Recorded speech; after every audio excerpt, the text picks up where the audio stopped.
Hey, how's it going, guys? Welcome back to another PS4 jailbreak tutorial. So we now have a new jailbreak that works up to firmware 12.02 on the PlayStation 4. A lot more PS4s are now jailbreakable. So unfortunately, this jailbreak cannot be loaded from the web browser yet. Maybe that will come at some time in the future. But at the moment, we don't have a web browser-based exploit that we can use to trigger this jailbreak. So instead, we have to use a more obscure exploit of a modified save file that can be used to trigger the exploit. And there's only a handful of games that are currently supported that can be used to load this modded save. So for instance, we have got this game here, Hamadashi Creative. This is the game that I got. Basically, these are kind of Japanese-only games. You can get them from places like Play Asia and CD Japan. And you can also, of course, get them from international sellers who are selling on third-party sites like eBay, are another place that you can get them. So the games that are currently supported, if we switch over to our computer and look at the actual project for the modded save here, these are the games that are currently supported. I'll leave a link to this in the description so you can see what new games are added by the time you're watching this video, because new games are constantly being added to this list of games that you can use to load this save file to trigger the jailbreak. So you need to get your hands on one of these titles in order to be able to do this. So again, I have a physical copy of Hamadashi Creative I got a few months ago that I can use to load this, because this project has been available for some time, but using it to load the jailbreak is only just come out. And then we'll also need to get the modified save file on in order to be able to load the jailbreak with the game. So I will cover that, of course, but before we get into that, let's go ahead and get our console configured to be able to run this new jailbreak. So the first thing you want to do is head into your notifications, head to your downloads, just make sure you don't have any new system software updates that are trying to be downloaded or that are waiting to be installed. If you do have one, like you can see here, 12.50, we're going to want to make sure we cancel and delete that, get rid of it. Then we're going to head over to our settings. We're going to go to our network settings and make sure that connect to internet is turned off right now. Then if we go back and head down to our system settings, we're going to want to go to automatic downloads and make sure that all of these options are disabled. Make sure they're all unchecked. Then we can go to our system information and check your system software version. So you can see I'm on 12.02. You can basically use this jailbreak on any firmware from 11.02 up to 12.02. And that's because any firmware above 12.02 has patched this jailbreak, and any firmware below 11.02 has older jailbreaks that you can use, which are generally more mature. Okay, so the next thing we need to do is get the modified save file on our console that the game can load, which will then trigger the jailbreak. Now, there's a few different ways to do this. Now, first of all, if we hold down the PS button to open the quick menu and go to power and log out of PS4, and then once we log out, we can press the PS button again, and then we have our profiles that we can select. So if you press the options button over one of your profiles, if you see a menu like this pop up that says you can appear offline or online, and do that with every single one of your profiles to see if you have this menu. If you have a menu like this on any one of your profiles, it means that your account is activated, which gives you lots of different options for being able to get the save file on your console. If none of your profiles come up with this menu when you press options over it, then that means you do not have an activated account on your console, leaving you with only one option right now on how to get the save file on there, and that is to restore a backup. And you can use this same method for whether you do have an activated account or not. It's just that if you have an activated account, you have other ways that you can get the save file on there, which you might find more useful. So anyway, if I log back into my account here, I'll first of all show you the backup method. So what we can do is we can restore a backup from somebody else's PS4 who already has the modified save files on there, and that will get the save files working on your console. The only problem with restoring somebody else's backup is that it essentially resets your console. So if you want to save any of your save files or installed games, you'll need to create your own backup first so that you do not lose that data. So what we can do is head over to our settings, scroll down to the system settings, and then head down to the backup and restore option. Plug in a USB drive into your console that has enough storage space to back up the system. And then we're going to back up our PS4, and we'll just say yes to back it up. Select any applications here that you want to back up, and then also your save data, any captures, themes, settings, anything like that, and click next. And then select the option to back up your PS4, and then that will go ahead and create the backup on your USB drive. Once the backup is complete, you can go ahead and unplug your USB and plug it into your computer. Okay, so I've got the backup here on my USB drive that I created. So what you want to do is just take that PS4 folder on your USB, which is your backup file, and copy it somewhere safe on your computer so you can always restore it in the future to get your save files and applications and stuff back that you will lose when you restore the other backup with the save file. So just copy this somewhere on your computer for safekeeping.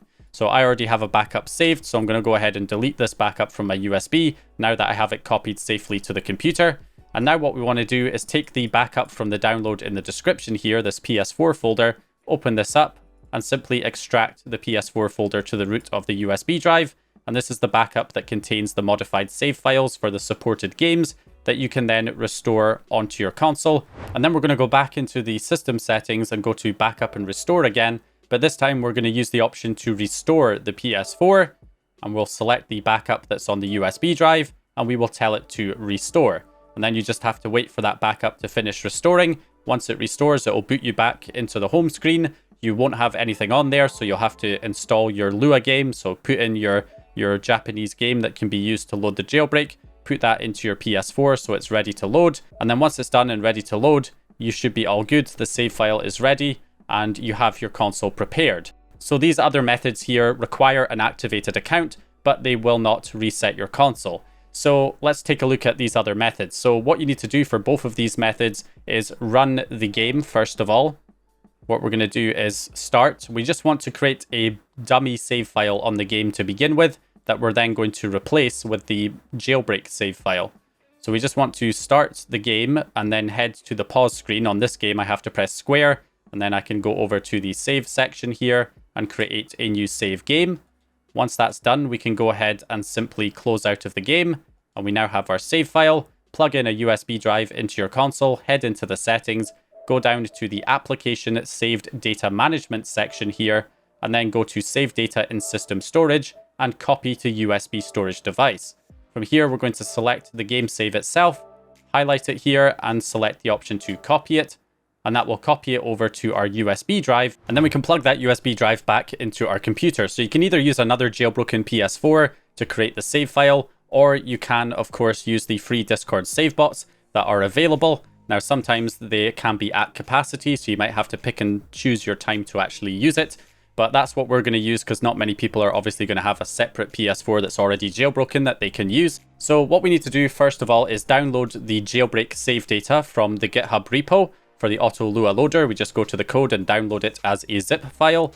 And then we can head over to Google Drive because the saves are too large to actually upload directly. So we need to use Google Drive. We'll create a new folder on Google Drive called PS4 and click OK. Then click the three dots next to the folder and select the share option. And then under general access, we want to change it from restricted to anyone with this link and then click done. Then go into that folder, open up your USB drive and go into the save data folder. So PS4 save data, your account ID, the CUSA folder, and you've got your save files in there. You want to copy that CUSA folder that contains your save files and drag and drop it into Google Drive and upload it to that PS4 folder. Once it's been uploaded, we can then go into that folder and copy the URL at the top.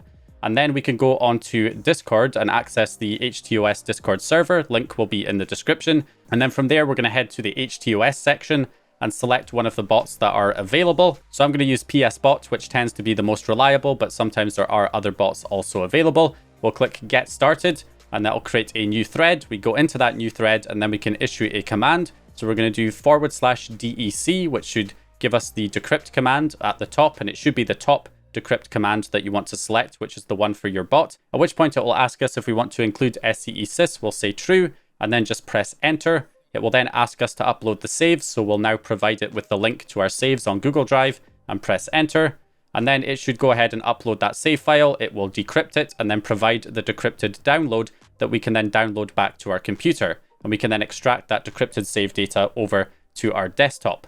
At which point we can then open up the zip file for our jailbreak save and go into the save data folder, and then also open up the decrypted save data folder, which contains our original decrypted save. And of course, we want to highlight all of the files in the jailbreak save data and drag and drop them into the decrypted save data and allow it to override any files in the destination. And then once that's done, we have our jailbreak save prepared. So now we just need to turn that back into an encrypted save file. So to do this, we're just going to basically upload these files back to Google Drive. So we want to take the SCE sys folder that is in our decrypted save data and drag and drop that into Google Drive, into our PS4 folder, and let that upload. Once that's finished uploading, we can delete that SCE system folder and then just copy the whole decrypted folder for our decrypted save also into the PS4 folder on Google Drive.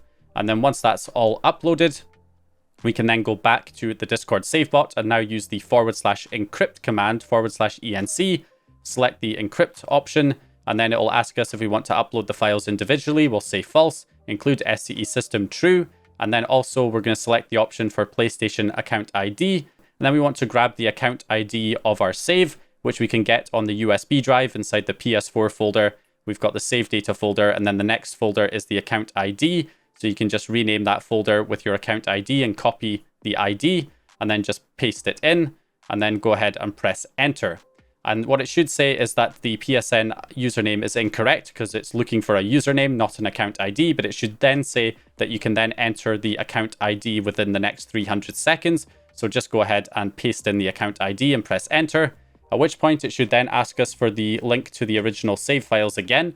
So we'll just go back into the CUSA folder on Google Drive and grab the link and then paste it back in and press enter. After that, it will then ask us for the decrypted save data. So again, we'll just grab the link to the decrypted save folder on Google Drive and paste it in and press enter. And then finally, it should ask us for the link to the SCE system folder, which again, we'll just grab from our SCE system folder in Google Drive, copy the link and paste it in and then press enter. And that should be it. So at that point, it's just a waiting game. You're waiting for it to upload the files, create the encrypted save, and then it will provide a Google Drive link to download it back to your computer. And it may take a while to actually generate that Google Drive link, so you might have to wait a while for it to do that. But eventually you should get a link to Google Drive to download your encrypted saves. Once that's available, you just download it, open it up, and you'll find the save file inside. So all you have to do is replace the savedata.bin and save data file that are on the USB drive with the ones that you downloaded. So just override the ones on the USB with the ones that you downloaded. And now you can plug that USB back into your PS4 and go to Application Save Data Management, Save Data in USB storage, copy to System Storage. And of course, you're just going to copy the save file over to the system storage. And that should get the modified save file ready to run the jailbreak on the PS4. So that's another way that you can get the save file on there without having to reset your console. And of course, you can also use another jailbroken PS4 using the Apollo save tool to go through the same process. Okay, so now we need to get the payload on the USB drive that the save file will load to then jailbreak the console. So we need a USB drive that's formatted in exFAT format for this, not FAT32 or NTFS here. It needs to be exFAT format. So we'll go into that USB drive, we'll take the latest version of GoldHEN, which will be linked in the description, and we'll grab the bin file and throw it into the root of the drive. Now, if GoldHEN's not available for your firmware yet, you can use the regular version of HEN instead, which I will also leave in the description if you're on 11.50, 11.52, any of those firmwares. And also we want to go to View, Show, File Name Extensions, make sure that is enabled. And then we're also going to rename this file to payload.bin. And then we should be good there. So the next step here is to download any homebrew applications that you want from pkg-zone.com. We can download the Homebrew Store here by clicking on Homebrew Store, download for PlayStation 4, and then also any other homebrew applications that you want. I would also recommend downloading the PS4 Cheats Manager here as well for PS4. Now, if you are going to be connecting online, you can use the Homebrew Store on the console itself to install any additional homebrew applications. But if you're going to be keeping your console offline, then you're going to want to download any other homebrew apps here using pkg-zone.com and install them with the USB drive. So then we can take those homebrew applications and copy them also to the root of the USB drive.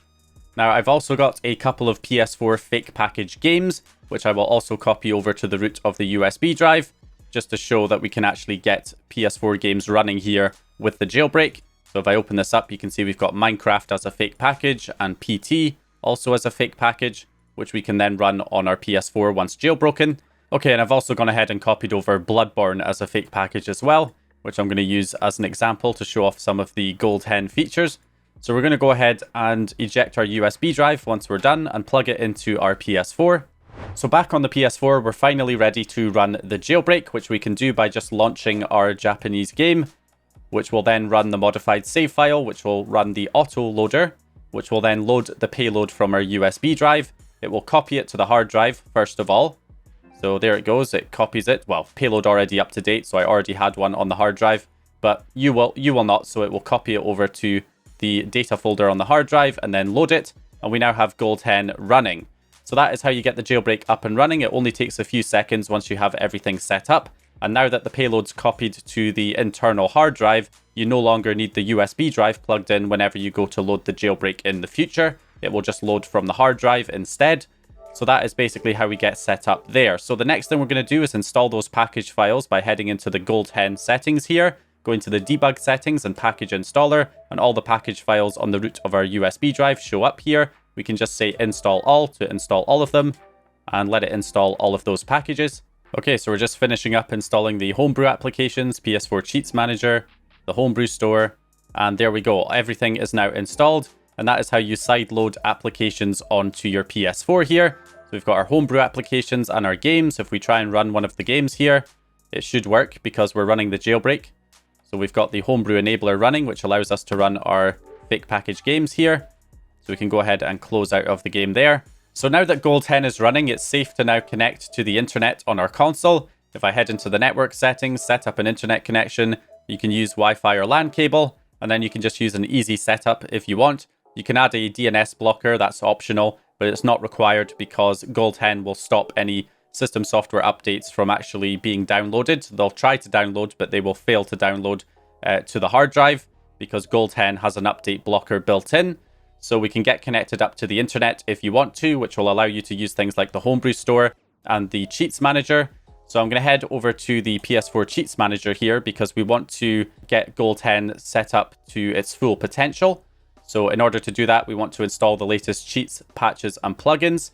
So if we open up the PS4 Cheats Manager, head to the update section, go down to update cheats, patches, and plugins from the internet and select X on that. And then we can update the cheats from GitHub, and we'll select that with X, and that will download all of the latest cheat files. And then we can do the patches, which will give us a few hundred patches, and then also the plugins as well, which will download 11 plugins. That's downloaded them all to the PS4 there. So if we head back, we can apply some patches here.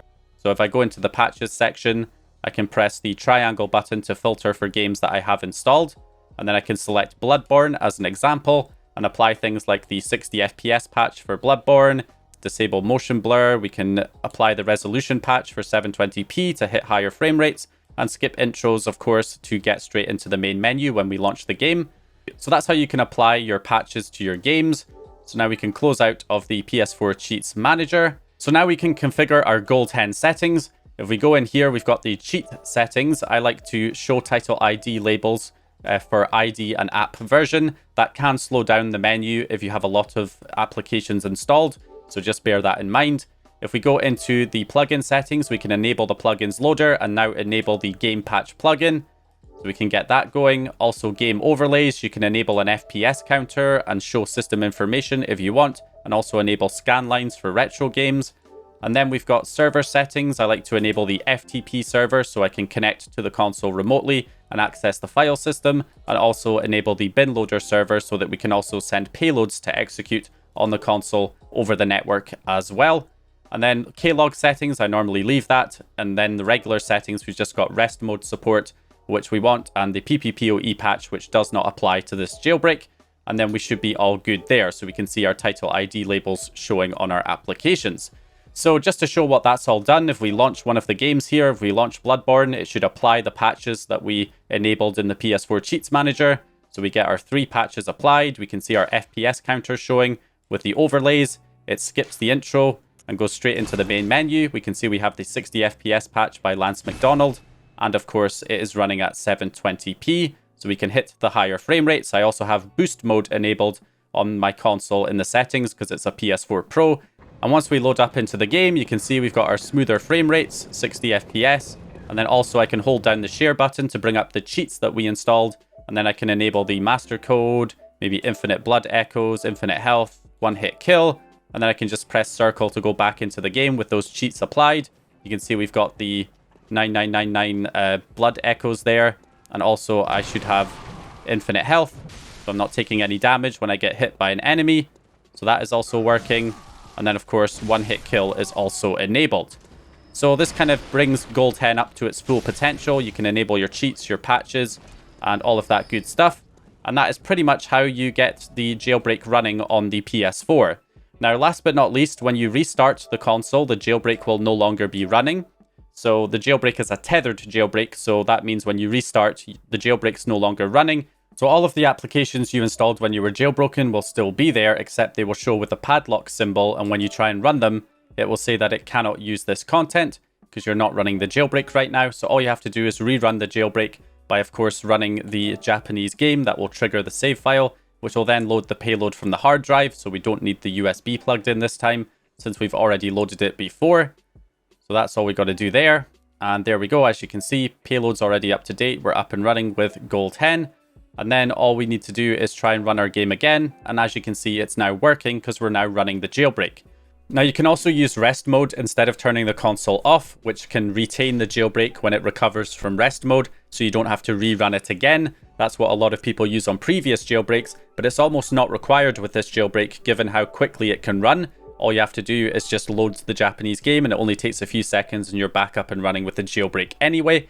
So you can use rest mode if you want, but it's honestly not necessary given how quickly you can load the jailbreak after a reboot. Last but not least, this video is part of a playlist which will be linked down in the video description that has lots of tutorials for jailbreaking your PS4, showing you how to make the most out of your jailbroken PS4, which goes on to show you how to do things like being able to run, your PS4 games, DLC and updates, as well as PS1 and PS2 games, retro games using RetroArch, running Linux on the PS4 so you can run more emulators and even some PC games on your console, and many other useful tutorials, being able to install package files remotely, and many others. So that will be linked down in the video description if you want to continue on this journey and, fully take advantage of your jailbroken PS4. But that's going to do it for me for this video. So hope you guys enjoyed this one or found the information useful. If you did, please leave a like and subscribe. And once again, I'll hopefully see you guys in the next one.